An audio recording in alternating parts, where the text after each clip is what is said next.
Imagine you're making a movie. You want to adapt a classic piece of literature and turn it into a film, but you want to put your own spin on it. And by own spin, I mean take every single aspect that makes that book a piece of classic literature and throw it out the window. Just absolutely erase everything that gives the story depth. That is what Emerald Fennell did with her 2026 adaptation of Wuthering Heights. This movie was both a 2-hour rage bait and a 2-hour Charlie XCX music video. Emerald Fennell literally got nothing right except character and place names. I'm not even joking. While the movie follows the general structure of the novel, everything else has been changed. It's like when I want to read a book or watch a movie and then I have a dream on what I think it's about. That's what this movie was. And for an $80 million budget, they used a lot of tight shots and really only used the same few sets. I guess they spent most of their money on Catherine's wardrobe, Margot Robbie's salary, and paying Charlie XCX to do the music. In fact, I'm not completely convinced this movie wasn't made specifically for Charlie XCX to do the music, which was good in my opinion. I will talk more about the music later, but I do think Charlie XCX understood the assignment better than the writers did. What the am I doing here? But I'm getting ahead of myself. In order for me to properly convey why this film was not a good adaptation or even an enjoyable movie on its own, we have to discuss the book and what Emerald Fennell failed to grasp about it. When adapting a novel for film or television, there will be unavoidable differences between the revised and the original. It is exceedingly difficult to adapt a novel letter by letter, line by line, because books are intentionally written to detail even the mundane, to give their stories life and depth. It's not the fault of the adapter to fail to capture every single detail engraved in the source material. I like to think of adaptations as two separate interpretations of the same story. So while there may be differences, both versions still harness and capture the spirit of the original tale. A novel's film counterpart can still capture the essence of a story while maintaining its own identity. This is not the case with Wuthering Heights, directed by Emerald Fennell and an adaptation of the 1848 novel by the same name written by Emily Bronte. Wuthering Heights was written by Emily Bronte between 1845 and 1847. Upon its initial release, it was not well regarded and it was believed by many to be a crude first attempt by the known author of Jane Eyre at the time, Currer Bell.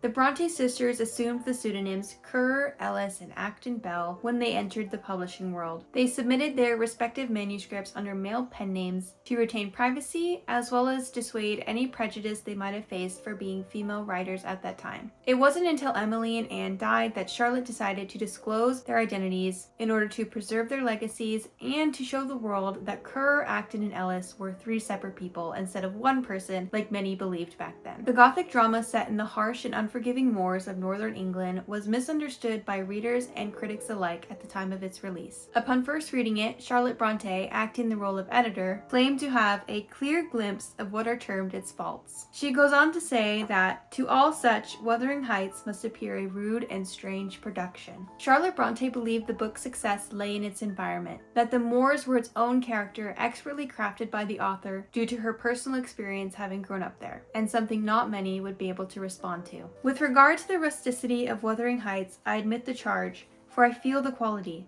It is rustic all through. It is moorish and wild and naughty as the root of heath. Nor was it natural that it should be otherwise, the author being herself a native and nursling of the moors. Doubtless, had her lot been cast in a town, her writings, if she had written at all, would have possessed another character. Even had chance or taste led her to choose a similar subject, she would have treated it otherwise. Had Ellis Bell been a lady or a gentleman accustomed to what is called the world, her view of a remote and unreclaimed region, as well as of the dwellers therein, would have differed greatly from that actually taken by the homebred country girl. Doubtless it would have been wider, more comprehensive. Whether it would have been more original or more truthful is not so certain. As far as the scenery and locality are concerned, it could scarcely have been so sympathetic. Ellis Bell did not describe as one whose eye and taste alone found pleasure in the prospect. Her native hills were far more to her than a spectacle. They were what she lived in, and by, as much as the wild birds, their tenants, or as the heather, their produce. Her descriptions, then, if natural scenery, are what they should be, and all they should be. The environment in which this story takes place lends its own personification, influencing not only the tone and setting, but the characters and their isolation from, as Charlotte Bronte refers to it, the world. The characters presented in Wuthering Heights exist parallel to the harsh environment they reside in. Harsh, unforgiving, and wild. Most would argue that there are very few, if any, redeemable characters in this story. In an attempt to redeem an arguably irredeemable character, Emerald Fennel has stripped Wuthering Heights of all aspects that contributed to its timelessness. Themes of growth and change, or lack thereof, cycles of abuse, grief, and revenge all played a role in shaping Wuthering Heights as a memorable experience, long outlasting the time spent between its pages. Instead of highlighting these complexities that contribute to the story's depth, Emerald Fennel has essentially dumbed down the story, leaving only a rudimentary outline that has been manipulated to better suit her version of Heathcliff and Catherine's story.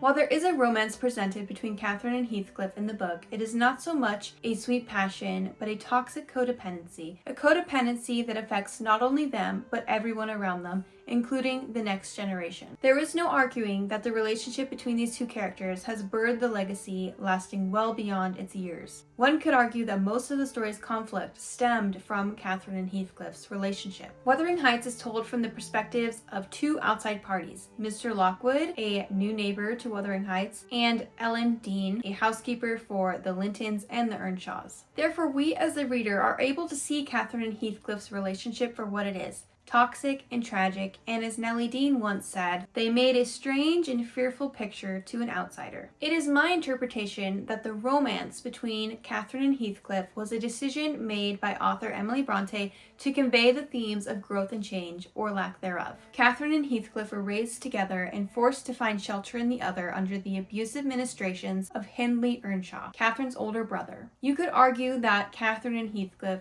formed a trauma bond, which only encouraged further codependency between the two. Catherine and Heathcliff latched onto each other, refusing to adapt and change to new circumstances. Catherine refused to adapt to being Edgar Linton's wife, still in distress over Heathcliff even after his mysterious disappearance and reappearance. Heathcliff had refused to accept that Catherine had married another, even going so far as to marry her new husband's sister in an act of revenge. Catherine and Heathcliff's love, on the other hand, is rooted in their childhood and is marked by the refusal to change. In choosing to marry Edgar, Catherine seeks a more genteel life, but she refuses to adapt to her role as wife, either by sacrificing Heathcliff or embracing Edgar. In the late 18th century, the Earnshaws, while considered upper middle class, did not have as strong a hold on their wealth and status as their neighbors the Lintons did. A driving force for Catherine's marriage to Edgar Linton is her desire to rise above her station and to find a security that had long since been denied to her. This is one of the only times Catherine is willing to accept a change. However, even after she marries Edgar, she finds she cannot move on from her love of Heathcliff. She says this to Nellie before her marriage to Edgar. "My great miseries in this world have been Heathcliff's miseries, and I watched and felt each from the beginning. My great thought in living is himself.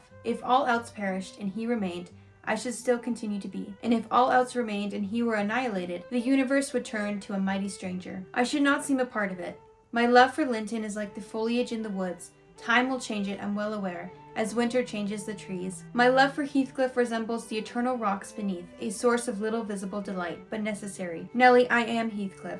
He's always, always in my mind, not as a pleasure any more than I am always a pleasure to myself, but as my own being." Catherine goes on to say the famous line, "Whatever our souls are made of, his and mine are the same." It is up to each reader to interpret a novel as they see fit, leaving only the author to know the true motivations of their characters. However, it is my interpretation that Catherine isn't so much declaring a statement of love like it might appear at first glance, but of resignation. I am Heathcliff. He's always, always in my mind, not as a pleasure any more than I am always a pleasure to myself, but as my own being. Catherine sees all of her worst parts in Heathcliff, declaring that they are the same, good and bad. This statement is more evidence of Catherine's refusal to change, for to change would mean giving up the parts of herself that resemble Heathcliff's. Many readers walk away from Wuthering Heights only recalling the line, "Whatever our souls are made of, his and mine are the same." It seems in the 2026 adaptation that Emerald Fennel has also fallen victim to this romanticization of the story, even further perpetuating this misconception by basing the entire movie's script around this one scene.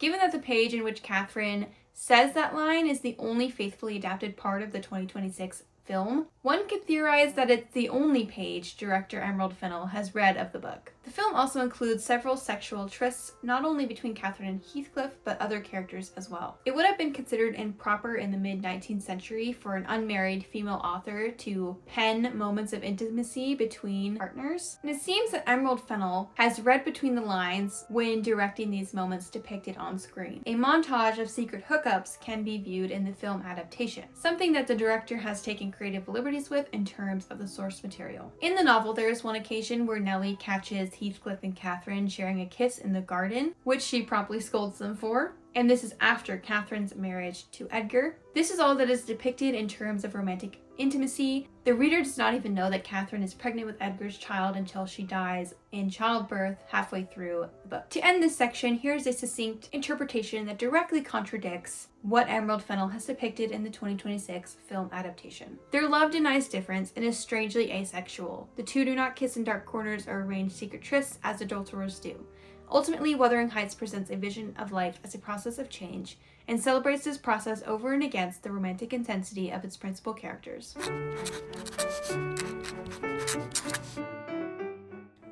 Wuthering Heights cannot be properly discussed without first addressing a core character, Heathcliff.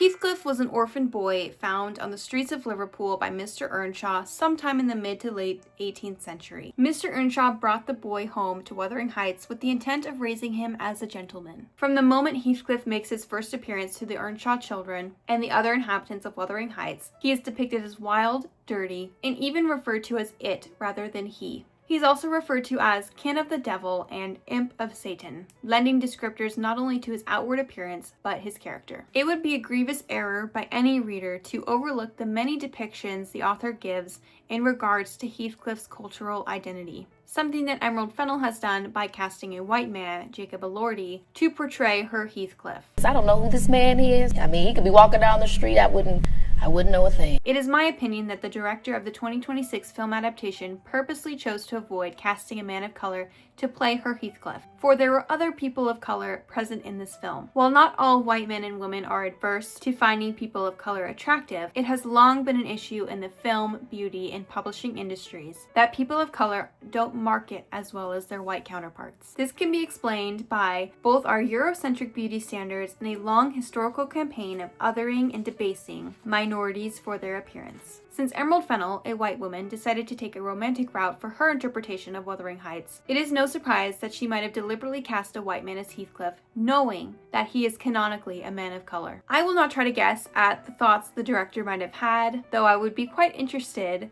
in hearing them given the choices that she made regarding this adaptation. I can only theorize that Emerald Fennell feared a romance film would not market as well with a man of color as the lead. She might have considered how her fellow white women could envision themselves as Catherine if the love interest was not white. As for the evidence of Heathcliff's racial status, see the following examples. Now, Emily Bronte uses the G word, but for the purposes of this video, I'll be using Romani. Heathcliff is described multiple times as being Romani, having dark skin and experiencing prejudice based on his appearance. A line from Isabella Linton in reference to Heathcliff. He's exactly like the son of the fortune teller that stole my game pheasant. A few lines later, Heathcliff is called the G word again. This line perpetuates the stereotype that Romani people were swindlers and gypped people, which is where the G word comes from. Heathcliff is also referred to as a little Lascar, or an American or Spanish castaway, and a Lascar means primarily South Asian, Southeast Asian, or Arab sailors employed on European, especially British ships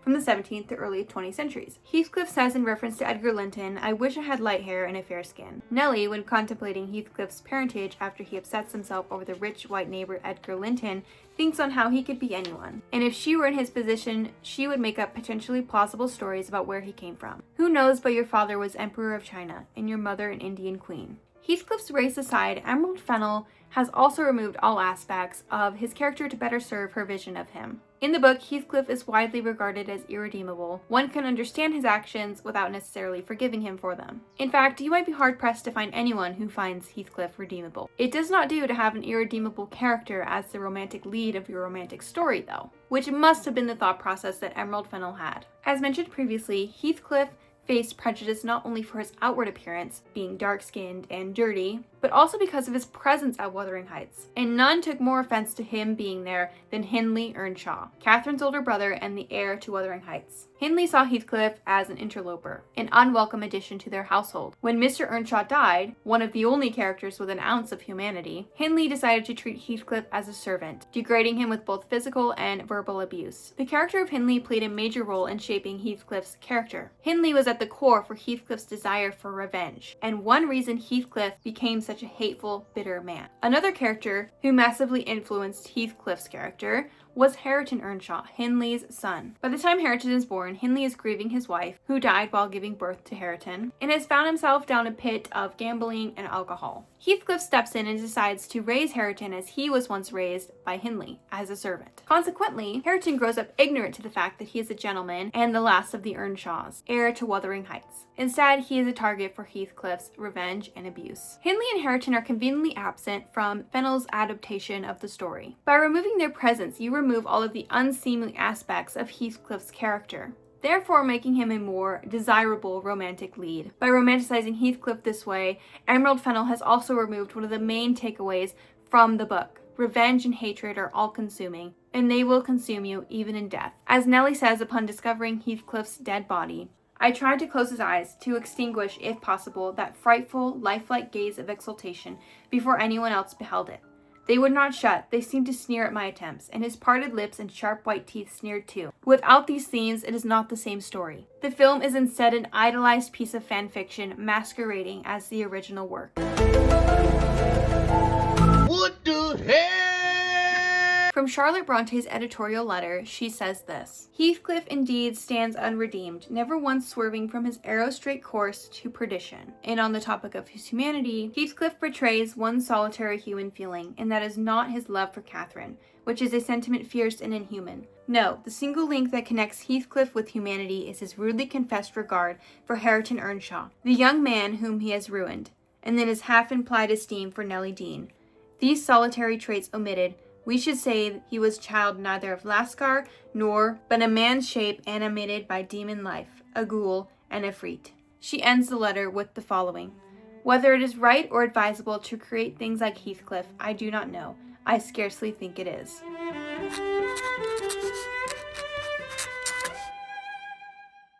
As mentioned previously, the tale of Wuthering Heights simply does not exist without the themes presented in the text by Emily Bronte. Without key characters such as Hindley and Hareton Earnshaw, the story loses any meaning. You cannot have Heathcliff and Catherine's toxic romance without the individual who created the proverbial monsters. You cannot have Catherine and Edgar's marriage and Heathcliff's subsequent marriage to Isabel without the driving factors of Heathcliff's revenge. While Heathcliff married Isabella in part as an act of revenge towards Catherine, there is a deeper-rooted issue where he believes he is not good enough. Catherine states that she would be degrading herself to marry him, that they would be beggars on the street and stuck forever in their positions. However, Hindley Earnshaw is the reason for Catherine's desperation to escape her current situation before marrying Edgar, and he is also the reason for Heathcliff's feelings of disparity. While the film intends to compensate for Hindley's absence by instead portraying Mr. Earnshaw, Catherine's father, as the abuser and the source of the character's miseries, it does not have the same impact. If you were to separate the source material from the 2026 adaptation, the abuse that Heathcliff suffers at the hands of Mr. Earnshaw is erratic and inconsequential to the abuse suffered by the novel's counterpart of Hindley, and it does not justly explain Heathcliff's motivations. The absence of Hindley also creates a lack of depth for both Catherine and Heathcliff and their relationship, and the emotional impact leaves much to be desired. There were some positive aspects to the movie viewing experience, and those were the visuals that Emerald Fennel created. The sets and costumes were a definite highlight, stunningly crafted pieces that conveyed the dreary and at times whimsical tone of the original work. Margot Robbie also did a fantastic job at capturing Catherine's spirit. The music, as with the set and costume design, helped to transport the viewer to the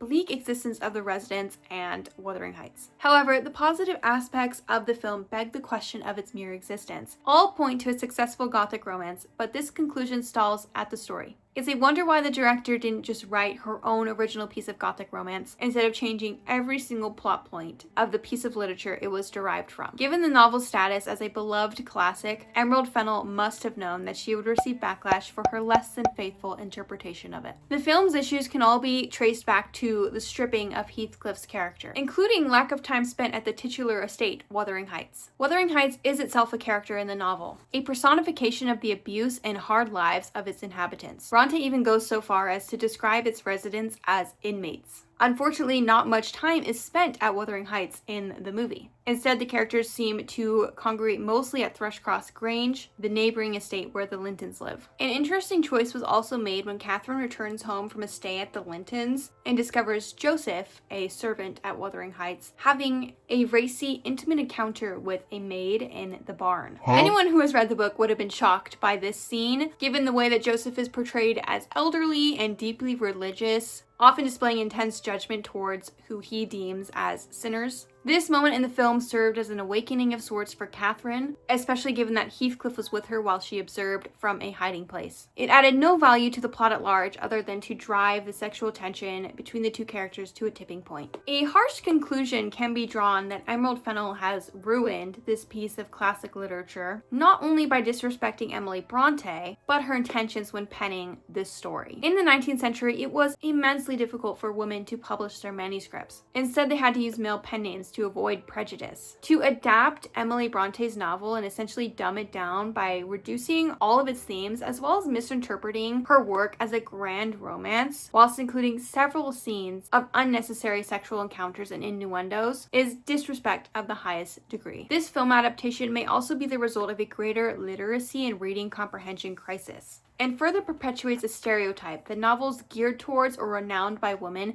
contain no value other than written sex. My main issue with this film is that it's called Wuthering Heights, but it certainly isn't Wuthering Heights. The quotation marks around the title indicating that it's not supposed to be a faithful adaptation are meaningless. It instead feels like an attempt at thwarting backlash before it was received. As I stated previously, adaptations should be viewed as two interpretations of the same story. So while they may be different, they still contain the same general spirit. Emerald Fennell's adaptation was something else entirely. Every single part of the story was unrecognizable to the source material because of how many liberties she took. Had the character and place names been changed, I might not have even realized it was supposed to be Wuthering Heights. And who knows, maybe I would have liked it better that way. I'm going to leave this one here or else I'll ramble forever. Thank you so much for watching and don't forget to subscribe. I plan to read more classic novels and analyze both them and their film counterparts. See you next time!